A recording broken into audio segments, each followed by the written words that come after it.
फलटण दहिवडी मार्गावर सुरू असलेले रस्त्याचे काम हे शेतकऱ्यांना मोबदला न देताच सुरू असून हा शेतकऱ्यांवरती अन्याय असल्याचे विधान परिषदेचे माजी सभापती आमदार श्रीमंत रामराजे नाईक निंबाळकर यांनी जिल्हाधिकाऱ्यांना भेटून सांगितले। तसेच याबाबत लवकरच केंद्रीय रस्ते वाहतूक मंत्री नितीन गडकरी व राज्याचे सार्वजनिक बांधकाम मंत्री शिवेंद्रसिंहराजे भोसले यांना भेटून हा प्रश्न सोडवणार असल्याचे श्रीमंत रामराजे यांनी सांगितले।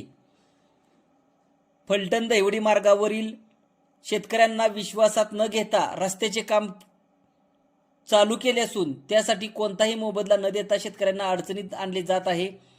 याबाबत संबंधित विभागाने शेतकऱ्यांना विश्वासात घेऊन त्यांना योग्य मोबदला देणे गरजेचे असताना याबाबत कोणतीही माहिती न देता कामास सुरुवात केलेली आहे।